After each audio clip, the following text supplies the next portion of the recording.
So guys, di ba anak ko atong kuan istorya sa ta part 2 nga dili na ta maghimo-himog part 3.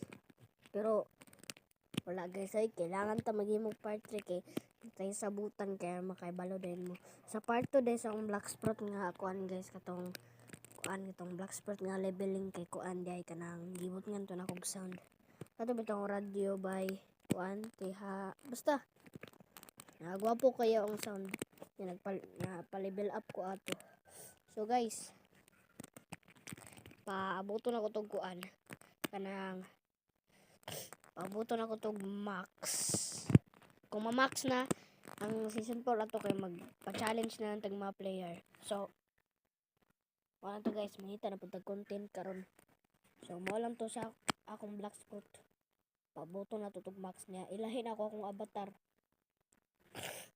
So guys, ang hinta sa tagka-contentan guys. Ay guys, marag na ako naisip guys. What if guys? Diba na ako'y classroom. Part 1, part 2, antod nga maabot og part 5. Antod nga maabot po og mga asa pa na nga part. What if maghimo po ko para sa ato, pero dili kas ko kanang gira-gira lang.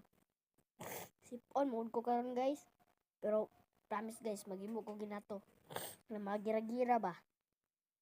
Palitan.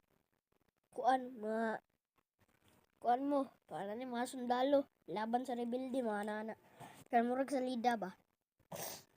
Yara guys, yung gayo ko ginato. So, maulan niya itong, kuan guys, itong istoryan kay sipon ko, sakit ko, gagig saon mo na ba?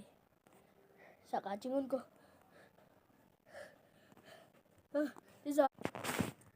guys, hapit igawas akong sipon. Nagdinig kay nakuha ko. Nagawas na ko.